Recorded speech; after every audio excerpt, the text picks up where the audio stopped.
नमस्कार, नाशो खबर के खास प्रोग्राम में आपका स्वागत है और मैं प्रज्ञा झा। आज के इस खास प्रोग्राम में हम आपको किडनी श्रिंकेज के बारे में जानकारी देंगे। आखिर किडनी अपने नॉर्मल साइज से छोटी जब होने लग जाती है तो उसके पीछे क्या कारण होता है और इससे आपके शरीर में कौन कौन सी प्रॉब्लम्स उत्पन्न हो सकती हैं, इसके बारे में आपको इस खास प्रोग्राम में जानकारी देंगे। और आज हम मौजूद हैं कर्मा आयुर्वेदा में और मेरे साथ अभी मौजूद हैं डॉक्टर पुनीत।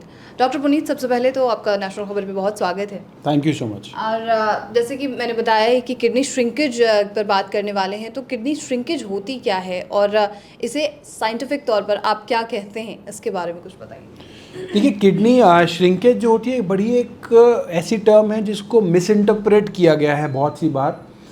किडनी श्रिंक हो गई और किडनी छोटी हो गई और किडनी फेल हो गई, ये बड़े कॉमनली वर्ड टर्म्स हैं। क्या होता है, जैसे किडनी कम काम करने लग जाती है, किडनी का जो क्रेटनाइन है वो इंक्रीज़ होने लग जाता है, जीएफआर कम होने लगता है, तो धीरे धीरे अल्ट्रासाउंड कराते हैं तो देखते हैं कि किडनी साथ में श्रिंक होती चली जा रही है, किडनी का साइज़ छोटा होता चला जा रहा है। अब हमारी प्रायोरिटी मेन ये नहीं है कि किडनी श्रिंक हो गई तो किडनी फेल भी होगी और या किडनी फेल हो गई तो किडनी श्रिंक होगी और श्रिंक हो गई तो फेल होगी। ये दोनों आपस में इंटर रिलेटेड नहीं है। हालांकि ये ज़रूर है कि श्रिंक हो गई तो फेलियर के चांसेस ज़्यादा हो जाते हैं, लेकिन अगर किडनी का साइज़ छोटा है और वो प्रॉपर्ली काम कर रही है then also it's well and good, it's not a problematic situation. बच्चे की साइज़ भी तो किडनी का छोटा होता है, वो भी काम करता है, तो ये ज़रूरी नहीं है कि किडनी श्रिंक हो गई तो वो फेल होगी ही होगी। तो किडनी श्रिंकेज है, अगर उसको ग्रेजुअली अल्ट्रासाउंड के माध्यम से देखा जा सकता है कि श्रिंकेज किस हिसाब से हो रही है, किडनी के फिल्ट्रेशन कैपेसिटी कितनी है वो ज़्यादा महत्वपूर्ण है। साइज़ अगर श्रिंक होता है तो फिल्ट्रेशन कैपेसिटी डिक्लाइन होने के चांसेस ज़्यादा हो जाते हैं, बढ़ जाते हैं। बट मोर इंपॉर्टेंट थिंग है कि जीएफआर कितना है, ग्लोमेरुलर फिल्ट्रेशन रेट किडनी का कितना है, 1 मिनट के अंदर किडनी कितना फिल्टर कर रही है। अगर वो पर्याप्त मात्रा में फिल्टर कर रही है तो साइज़ नॉर्मल है, बहुत अच्छी बात है, और पर्याप्त मात्रा में फिल्टर कर रही है, साइज़ थोड़ा कम भी है, then also it's fine. So we need to focus on the main thing कि हमारा जीएफआर किडनी का कितना है, ग्लोमेरुलर फिल्ट्रेशन रेट कितना है, 1 मिनट में कितना छान रही है। उसके लिए एक सिंपल सा टेस्ट है, रीनल स्कैन डीटीपीए। वो डीटीपीए टेस्ट आप करा सकते हैं और उसमें आप देख सकते हैं कि किस प्रकार से किडनी की फिल्ट्रेशन कैपेसिटी इंप्रूव हो रही है। 90 ml पर मिनट उसका नॉर्मल रेट माना गया, 90 ml 1 मिनट में किडनी की छन्नी को छानना जो है वो एप्ट माना गया है, वो अच्छा माना गया है, वो पर्याप्त माना गया। अब होता क्या है, जैसे ऐसे क्रेटनाइन बढ़ता है, 1 से 2 हुआ तो 50% तक किडनी डैमेज हो जाती है, यानी कि जो 90 जीएफआर है दैट कम्स डाउन टू 45-50। और फिर 2 के बाद जब ये 3 बढ़ता है तो नेक्स्ट 20-25% डैमेज होती है, फर्दर वो डिक्लाइन होता है जीएफआर। इसी प्रकार से जैसे जैसे क्रेटनाइन बढ़ता है और जीएफआर की रेशो उस हिसाब से रिड्यूस नहीं होती, जैसे 1:2 हुआ, 1 से 2 गया तो 50% डैमेज हुआ, 2 से 3 गया तो 25% 20% डैमेज हुआ। ऐसे ही 3 से 4 में percentage of the kidney damage is less. जितना परसेंटेज बढ़ता जाएगा उतना मतलब किडनी परसेंटेज कम होगी किडनी खराब होने की। कंफ्यूज हो जाते हैं बहुत से लोग, थोड़ा से आप भी हो रहे हैं। 1 से 2 बढ़ा तो 50% किडनी कम काम करने लग जाती है, 2 से 3 में 20%, 3 से 4 में उससे कम, से अराउंड रैंडमली 10-15%, 4 से 5 में फिर फर्दर और कम देखा जाता है। 1 से 2 तो क्रेटनाइन जो है वो धीरे धीरे बढ़ता है, उसके बाद बहुत तेज़ी से बढ़ने लग जाता है। उसके पीछे का कारण यही है, परसेंटेज जो किडनी की डैमेज हो रही है वो तो उसी प्रकार से हो रही है, उसी रेशो में हो रही है, लेकिन जो क्रेटनाइन के बढ़ने का ट्रेंड है that is not directly proportional to the decline in the glomerular filtration rate. GFR जिस रेशो में कम हो रहा है, क्रेटनाइन जिस रेशो में बढ़ रहा है, ये डायरेक्टली प्रोपोर्शनल नहीं है। स्टार्टिंग में क्रेटनाइन 1 से 2 में मैक्सिमम डैमेज होता है, बहुत धीरे धीरे बढ़ता है। पेशेंट्स को लगता है कि डैमेज नहीं हो रहा, अभी तो क्रेटनाइन थोड़ा सा ही बढ़ा है, बट वहाँ पे मैक्सिमम डैमेज हो जाता है। नंबर कम बढ़ता है लेकिन डैमेज ज़्यादा हो रहा है। यहाँ पे धीरे धीरे जैसे क्रेटनाइन बढ़ रहा है, डैमेज जो है वो कम हो रहा है, नंबर ज़्यादा बढ़ रहा है। तो इसमें कंफ्यूजन की ज़रूरत के लिए सिर्फ एक उपाय है, डीटीपीए स्कैन कराएंगे। जब आप हमारे पास आते हैं तो एक डीटीपीए स्कैन हम पहले करा लेते हैं, जीएफआर कितना है, एक्चुअल जीएफआर कितना है, एस्टिमेटेड जीएफआर निकल जाता है क्रेटनाइन से, ईजीएफआर, इसमें भी बहुत ज़्यादा कन्फ्यूजन रहती है। ईजीएफआर जो मैंने आपको बताया जिस हिसाब से वो क्रेटनाइन से कैलकुलेट करते हैं। अब एक्चुअल जीएफआर जो करता है वो वेरी करता है, क्योंकि क्रेटनाइन जो है वो एक प्रकार का ब्लड का टेस्ट है, ब्लड टेस्ट जो होता है वो 50 से 60 बहुत सारे कारणों पे डिपेंड करता है, निर्भर करता है, बहुत सारी चीज़ों पे डिपेंड करता है। 5 किलोमीटर चल लेंगे क्रेटिनाइन बढ़ जाएगा तो EGFR अफेक्ट हो सकता है, लेकिन एक्चुअल GFR जो होगा, वो जो GFR होगा DTPA स्कैन से जो आएगा वो इम्पैक्ट नहीं होगा। इस प्रकार से बहुत सारे फैक्टर्स होते हैं जिसमें EGFR इम्पैक्टेड हो सकता है लेकिन एक्चुअल GFR इम्पैक्टेड नहीं हो सकता।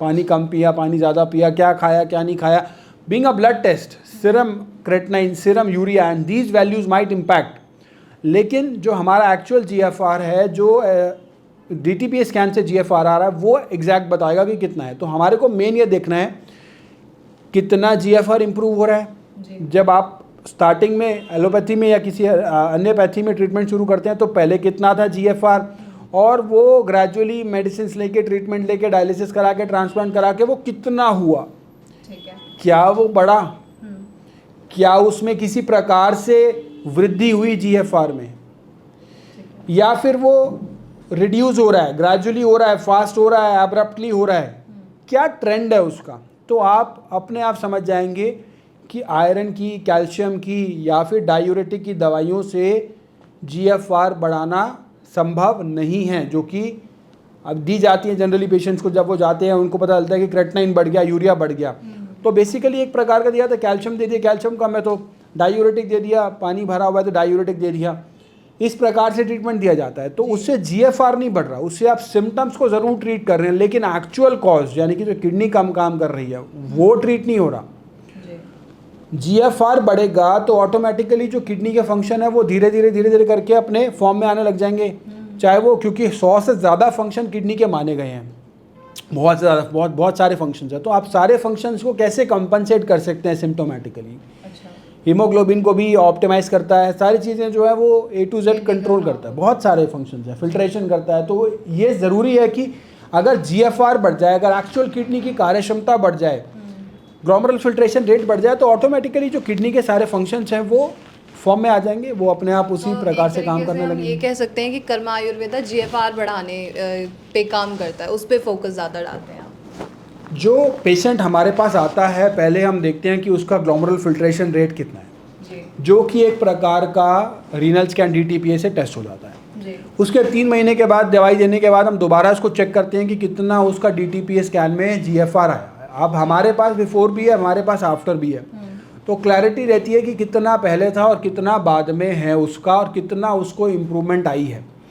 जनरली क्या होता है कि पेशेंट जब एलोपैथी में जाता है तो उसका क्रेटिनाइन कम होता है, 1, 1.5, 2 के आसपास होता है, ग्रेजुअली बढ़ता चला जाता है, क्योंकि वो डायूरेटिक ले रहा होता है, लेसिक्स, डाइटोर, इस प्रकार की दवाइयाँ चल रही होती हैं, और साथ में कैल्शियम का सप्लीमेंट होता है, इस तरह के सप्लीमेंट होते हैं। तो सप्लीमेंट, इन सब चीज़ों के कारण वो ग्रेजुअली बढ़ता चला जाता है। और बढ़ने के कारण देखा जाता है कि वो मंथली बेसिस पे या फिर बाय मंथली बेसिस पे जब टेस्ट कराए जाते हैं तो क्रेटिनाइन धीरे धीरे और इंक्रीज हुआ, फिर 3 हुआ, फिर 4 हुआ, फिर 5 हुआ, फिर बोला था डायलिसिस करा लीजिए। डायलिसिस कराने के बाद सप्ताह में 2 बार, सप्ताह में 3 बार डायलिसिस कराया जाता है। डायलिसिस कराने के बाद भी किडनी का फंक्शन ठीक नहीं होता, इम्प्रूव नहीं होता, बिकॉज इट्स डायलिसिस एक प्रकार की आर्टिफिशियल मशीन है जो किडनी काम नहीं कर सकती। वो एक प्रकार की आर्टिफिशियल मशीन के द्वारा, इंजीनियर की बनाई हुई मशीन के द्वारा काम कराया जा रहा है, लेकिन वो किडनी की तरह इंटेलिजेंट नहीं होती, किडनी की तरह स्मार्ट नहीं होती। वो मशीन वेस्ट के साथ साथ प्रोटीन को भी बाहर कर देती है। अब प्रोटीन जब बाहर होने लगता है तो बहुत प्रकार की कॉम्प्लिकेशंस आने लगती हैं, क्योंकि प्रोटीन जो होता है, those are the building blocks of the body. बहुत सारे फंक्शन, बहुत सारी एनर्जी रिलेटेड चीज़ें प्रोटीन की वजह से होती हैं। तो डायलिसिस में बहुत सारे पेशेंट कहते हैं कि वीकनेस आ रही है, कमज़ोरी आ रही है। उसका बहुत बड़ा कारण यही है कि डायलिसिस के समय प्रोटीन वॉश आउट हो रहा होता है। ठीक है। और इसके बाद सवाल ये आता है कि जैसे किडनी श्रिंकेज की हम बात कर रहे थे, तो इसके पीछे क्या वजह है कि किसी भी व्यक्ति की किडनी श्रिंक होने लग जाती है और इसके बाद फिर और भी तमाम तरीके की बीमारियां शुरू होती हैं शरीर में। देखिए, किडनी श्रिंकेज जो है ना, ये एक प्रकार की जो टर्म है, हमें देखना पड़ता है अल्ट्रासाउंड में किडनी का साइज़ कितना है। ठीक है, साइज़ अल्ट्रासाउंड में पता चल गया कि कितना साइज़ है। अब जनरली होता क्या है कि किडनी फेल, मानते हैं कि किडनी श्रिंक हो गई तो किडनी फेल हो गई। तो ऐसा नहीं है कि किडनी श्रिंक हो गई तो किडनी फेल होगी ही होगी। दिस इज़ नॉट ऑलवेज कि, तो लोगों को ज़्यादा थोड़ा सा डर रहता है कि किडनी श्रिंक हो रही है, श्रिंक होने की वजह से फेल की कंडीशन में तो नहीं जा रही। तो ऐसा हमेशा नहीं होता। तो हमें ये ज़रूरी है कि किडनी की फंक्शनल कैपेसिटी कितनी है, किडनी का GFR कितना है, किडनी कितना फिल्टर कर रही है 1 मिनट के अंदर, ये बहुत ज़्यादा ज़रूरी है और ये बहुत ज़्यादा महत्वपूर्ण है। GFR कितना है, सही काम कर रही है, तो साइज़ अगर 19-20 ऊपर नीचे है then also it's not a matter of concern. More important is that कि फिल्टर कितना कर रही है, 1 मिनट में किडनी कितना छान रही है, GFR कितना है किडनी का। ठीक है जी। तो मतलब ट्रीटमेंट कैसे होता है इस चीज़ का? जैसे आपने पूरी सारी चीज़ें बताई दी कि टेस्ट वगैरह बता दिए, इसके अलावा भी उन्हें कुछ कराना होता है, या इसके अलावा उन्हें क्या रूटीन फॉलो करने की ज़रूरत है अपनी लाइफ में? जो किडनी के पेशेंट्स होते हैं उनको खाने पीने का, डाइट का रूटीन बहुत ज़्यादा ज़रूरी फॉलो करना, हाई पोटेशियम चीज़ें अवॉइड करनी ज़रूरी हैं, फॉस्फोरस रिच चीज़ें जो हैं वो अवॉइड करनी ज़रूरी हैं। इस तरह की चीज़ें जो हैं, बेसिक सोडियम रिच चीज़ें अवॉइड करनी ज़रूरी है। प्रोटीन इंटेक को रेगुलराइज करना पड़ता है, प्रोटीन बहुत ज़्यादा ना लें, प्रोटीन लेंगे ज़्यादा तो क्रेटिनाइन बढ़ने की संभावना हो जाती है, क्योंकि creatinine is a by product of protein. लेकिन प्रोटीन को हमें कम भी नहीं करना, प्रोटीन को इतना रखना है कि बॉडी में एनर्जी भी लेवल्स भी मेंटेन रहें और साथ साथ इम्पैक्ट भी ना हो, नेगेटिव इम्पैक्ट भी ना आए। तो ये बहुत ज़्यादा ज़रूरी है and we can not generalise this scenario. एक हद तक ही जनरलाइज किया सकता है, लेकिन हर पेशेंट की रिपोर्ट अलग रहती है। Potassium, sodium, phosphorus, creatinine, urea, kidney का अल्ट्रासोनोग्राफी में रिपोर्ट, ये सारी चीज़ें जो रहती हैं ये अलग अलग रहती हैं। तो उसके अनुसार स्पेसिफिक पेशेंट को क्या रिक्वायरमेंट है और कितनी उसको रिक्वायरमेंट है, उसी के अनुसार ही इसको प्लान आउट किया जा सकता है। हालांकि 60-70% तक जनरलाइजेशन पॉसिबल है। सोडियम, पोटेशियम और फॉस्फोरस रिच चीज़ों को अवॉइड करना है, प्रोटीन इंटेक को रेगुलराइज करना है, ये चीज़ों का बहुत ज़्यादा ध्यान रखना है। और जितना हो सके आप ये घर पे बैठ के भी आप जितना कर पाएँ इन सब चीज़ों को अवॉइड कीजिए और देखिए कि कितना उसमें इम्पैक्ट आ रहा है। अगर उसी में इम्पैक्ट आता है तो बहुत अच्छी बात है। जो डाइट आप मैक्सिमम घर बैठे फॉलो कर सकते हैं वो कीजिए, और अगर किसी भी प्रकार की डाइट रिलेटेड सलाह चाहिए हो किसी को तो वो आप ले सकते हैं, हमारे नंबर्स पे कॉल कर सकते हैं और घर बैठ के आप वो चीज़ें शुरू कीजिए। यहाँ पे आने की भी आपको रिक्वायरमेंट उसके लिए नहीं है। बिल्कुल बिल्कुल। सो डॉक्टर पुनीत, आखिरी सवाल मेरा आपसे और होगा कि क्या किडनी एट्रोफी को रोका जा सकता है, क्योरेबल है ये आयुर्वेदा में? देखिए क्या होता है, एट्रोफी एक प्रकार का structural change in the kidney है। किडनी के अंदर कुछ स्ट्रक्चरल चेंजेस हो रहे हैं। वो हो सकता है कि पॉलीसिस्टिक किडनी की वजह से हो रहे हो।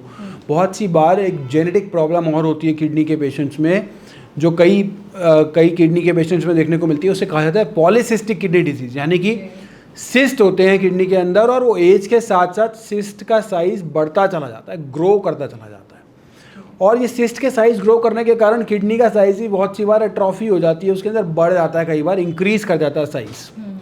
तो ये देखना ज़रूरी है। एक प्रकार की जेनेटिक बीमारी है, पॉलीसिस्टिक है, मतलब एक सिस्ट से मल्टीपल सिस्ट होते हैं किडनी में और वो सिस्ट के साइज़ बढ़ रहे होते हैं एज के साथ साथ। तो इन इस प्रकार की चीज़ों में कुछ प्रिकॉशन ली जा सकती हैं। प्रिकॉशन ये कि रेगुलर एक्सरसाइज करी जाए, बॉडी को सीडेंट्री ना रखा जाए, इस तरह की प्रिकॉशंस लेनी है। किडनी के लिए ब्लड प्रेशर को, डायबिटीज़ को कंट्रोल रखा जाए, इस तरह की प्रिकॉशंस ले सकते हैं पीकेडी के पेशेंट्स, पॉलीसिस्टिक किडनी डिजीज़ के पेशेंट्स। और बाकी जो है एक प्रकार की जेनेटिक बीमारी है, तो इसमें बहुत ज़्यादा संभावनाएं नहीं होती हैं बीइंग अ जेनेटिक प्रॉब्लम। जी। कितने % आपके पास पेशेंट आते हैं इस तरीके से किडनी एट्रोफी वगैरह के? देखिए 2 तरह के पेशेंट है। एक तो सीकेडी के पेशेंट है जिनकी श्रिंकेज हो जाती है किडनी में, बहुत सी बार साइज कम हो गया because of the less functioning of the kidney, because of the compromise glomerular filtration rate. दूसरे प्रकार के पेशेंट होते हैं पॉलीसिस्टिक किडनी पेशेंट, पीकेडी, जिनके साइज इंक्रीज हो जाता है बहुत सी बार और वो अल्ट्रासोनोग्राफी से पता चलता है। बहुत सी बार इन पेशेंट्स में क्रेटिनाइन बढ़ा हुआ भी होता है और क्रेटिनाइन नॉर्मल भी होता है। ठीक है। और ये अनुवांशिक बीमारी है और ये वंशवाद में चलती है, तो इस बीमारी के लिए बहुत अलग से प्रिकॉशंस ली जा सकती हैं और ये मेक श्योर करना ज़रूरी है कि GFR जो है वो बहुत हद तक जितना हम कंट्रोल कर पाएँ उसे कंट्रोल करें। ठीक है। चलिए डॉक्टर पुनीत, आपका बहुत शुक्रिया हमारे साथ जुड़ने के लिए और इस खास जानकारी के लिए। Thank you so much. Thank you. तो ये थी किडनी श्रिंकेज या किडनी एट्रोफी, जिसे आप नाम से जानते भी हैं, तो उसके बारे में जानकारी। तो डॉक्टर पुनीत ने जैसे सारी चीज़ें बताई हैं कि प्रिकॉशंस लेना बहुत ज़रूरी है, और साथ ही आपने अगर इस पूरे इंटरव्यू को, पूरे साक्षात्कार को आखिर तक देखा है तो आप अपने विवेक का इस्तेमाल करते हुए सारी चीज़ों को पढ़िए, रिसर्च कीजिए और उसके बाद हमारी कही गई बातों पर विश्वास कीजिए, और उसके बाद आप कर्मा आयुर्वेदा में आइए, और अगर आपको किसी भी तरीके की बीमारी है तो यहाँ से इलाज लीजिए, किडनी रिलेटेड जो प्रॉब्लम्स है। और साथ ही ऐसे ही और तमाम खबरों के लिए नेशनल खबर के साथ बने रहिए।